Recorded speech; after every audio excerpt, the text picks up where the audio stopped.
नमस्कार, 89.6 FM सीकर के digital page पे आप मुझे देख रहे हैं और मैं हूं आरजे सूरज। आज हम लोग बात करेंगे प्रोस्टेट जो बीमारी है। बहुत सारे लोग, कॉमन लोग जो हैं उनके साथ ये बीमारी है, उसके बहुत सारी समस्याएं होती हैं, बहुत कुछ इजी उपाय भी होंगे इसकी, और हम जानेंगे इस बीमारी के तहत हम किस तरह से अपने आप को स्वस्थ रख सकते हैं और सेफ रख सकते हैं। तो अभी मेरे साथ है डॉक्टर घनश्याम कुमावत जो कि MCH यूरोलॉजिस्ट है, और इनसे जानेंगे हम प्रोस्टेट बीमारी के बारे में। डॉक्टर साहब, सबसे पहला मेरा क्वेश्चन आपसे यही रहेगा कि आप मुझे बताएं कि प्रोस्टेट जो बीमारी है वो क्यों होती है, उसके मेन कारण क्या है?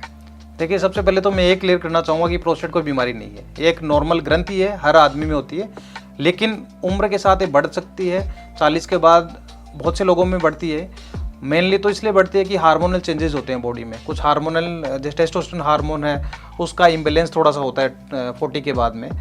इसके अलावा कुछ डाइटरी चेंजेस होते हैं, जैसे मान लो कोई स्मोक्ड खाना जो पैक्ड फूड लेते हैं, या फिर जो नॉन वेज या रेड मीट ज़्यादा लेते हैं, या फिर किसी के कोई जेनेटिक फैक्टर रहते हैं, फैमिली में किसी को है, तो ये मेनली ये फैक्टर्स होते हैं। इसके अलावा कुछ लाइफस्टाइल चेंजेस, जैसे स्मोकिंग, अल्कोहल करने वाले लोग, उनमें इनकी ज़्यादा रिस्क होती है। अच्छा, हमने कुछ जगह ये भी चीज़ नोटिस की है कि जैसे कि जो प्रोस्टेट के जो पेशेंट्स होते हैं उनके आम जीवन पे काफ़ी फ़र्क पड़ जाता है, उसका क्या रीज़न रहता है? देखिए, प्रोस्टेट जब भी किसी को तकलीफ करना चालू करती है तो मेनली उनको क्या होता है कि रात को उठना ज़्यादा पड़ता है कई बार, कि भाई जैसे रात को सोने गए, पेशाब की हाजत हुई तो रात को उठना पड़ा उनको, तो नींद डिस्टर्ब होती है। नींद डिस्टर्ब होते ही उनकी क्या है, मॉर्निंग में क्वालिटी ऑफ लाइफ ही कमज़ोर होती है उनकी।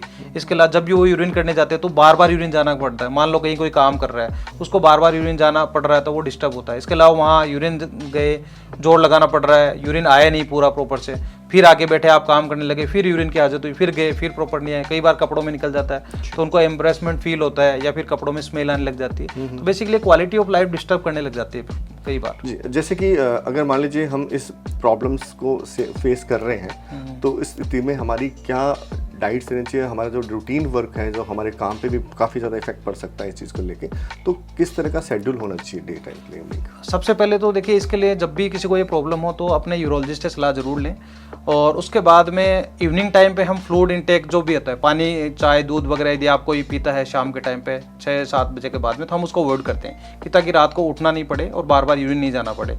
इसके अलावा जो कुछ खाने में, जैसे टमाटर खास तौर से प्रोस्टेट के लिए बहुत अच्छा होता है, तो यदि डेली का एक टमाटर हम, खासतौर से पका हुआ टमाटर, वो बहुत अच्छा रहता है, इसमें लाइकोपिन होता है, प्रोस्टेट के लिए बहुत अच्छा होता है। इसके अलावा हरी पत्तेदार सब्जियां उसके लिए बहुत अच्छी होती है प्रोस्टेट के लिए।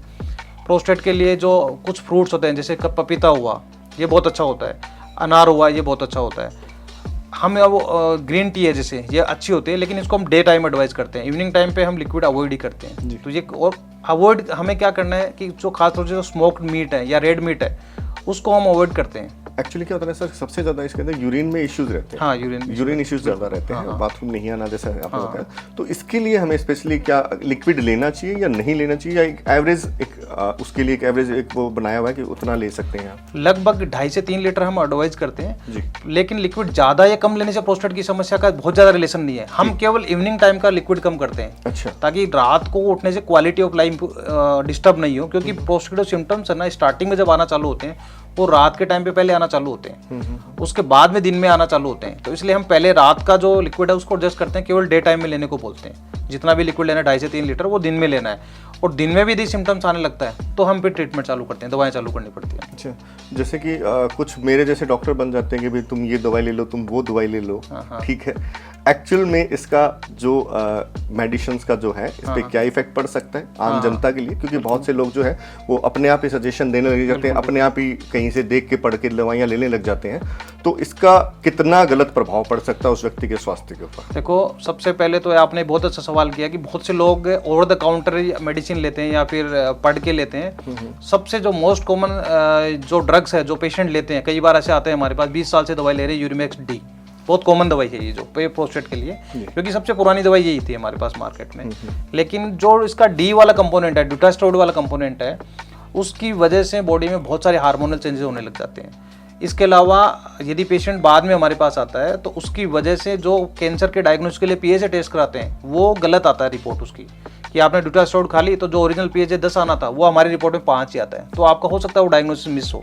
तो इसलिए कभी भी, और दूसरी बात इसमें क्या होती है कि एज स्पेसिफिक ड्रग्स होती है, जैसे मान लो कोई यंग एज का है, 40 साल का आदमी है, तो उसके लिए हम अल्फोजोसिन दवाई यूज़ करते हैं, क्योंकि इसमें क्या है सेक्सुअल साइड इफेक्ट्स कम होते हैं। इसके अलावा कोई पेशेंट, किसी को बीपी है या कोई हार्ट का पेशेंट है, तो उसके लिए हमारे पास एक दवाई होती है साइलोडोसिन, वो यूज़ करते हैं, वो सबसे सेफ होती है। इसके अलावा जो गरीब पेशेंट है, जिनके पास बहुत ज़्यादा फाइनेंशियल स्टेटस जिनका अच्छा नहीं है, या जो गवर्नमेंट सेटअप में जो दवाएं, तो उसके लिए हम टेम्सोलोसिन यूज़ करते हैं। तो ऐसा नहीं है कि हर पेशेंट की जो दवाई एक ही होती है, पेशेंट की एज के अकॉर्डिंग, पेशेंट की लाइफस्टाइल के अकॉर्डिंग, पेशेंट के यदि उसका बीपी है, लीवर की कोई प्रॉब्लम है, तो उसके हिसाब से हम एडजस्ट करके फिर वो दवाई चालू करते हैं। इसलिए कभी भी ओवर द काउंटर मेडिसिन बिल्कुल भी नहीं लेनी चाहिए।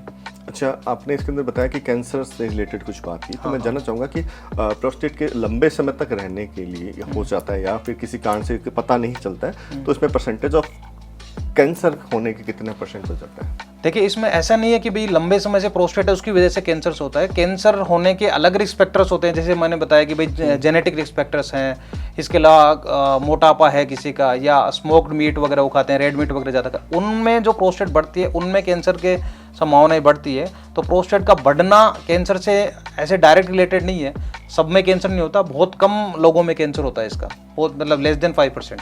अच्छा, क्योंकि ये जानना जरूरी था, क्योंकि कहीं ना कहीं मिथ्याएं बहुत है, डर बहुत है, बिल्कुल, तो उसके लिए जानना जरूरी था। अच्छा, हमारे जो पेशेंट्स जो देख रहे हैं हमें, आपको जो सुन रहे हैं, आप उनको क्या मैसेज देना चाहेंगे? देखिए, मैं उनको सबको एक ही मैसेज देना चाहूँगा, जिसको भी लगता है यूरिन की कोई समस्या है और उनको ये फील होता है उनको प्रोस्टेट की समस्या है, तो आप गूगल से ट्रीटमेंट ना लें, आप मेडिकल से डायरेक्ट ट्रीटमेंट ना लें, आप अपने प्रॉपर, देखिए इसके लिए भी यूरोलॉजिस्ट जो डॉक्टर होते हैं वो इसी चीज़ के स्पेशलिस्ट डॉक्टर होते हैं, वो आपका प्रॉपर वर्कअप करेंगे। कुछ जांचें होती है हमारी, जैसे सोनोग्राफी है या फिर जो पेशाब की धार की जांच या पीएसए टेस्ट, वो आपकी प्रॉपर एक तरीके से कराएंगे।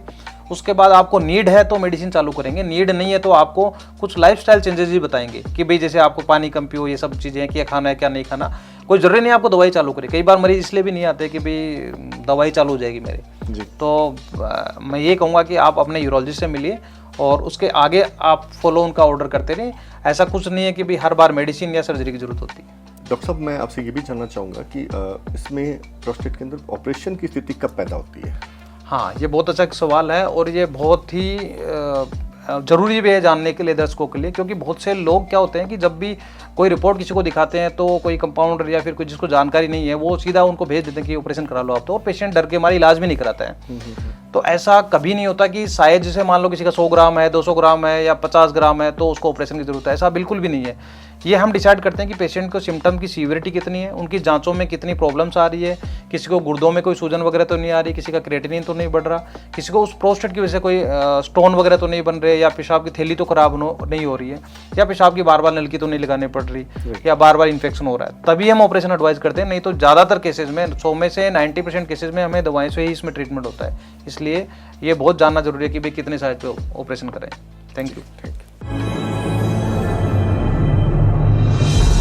89.6 FM सीकर, शहर की धड़कन।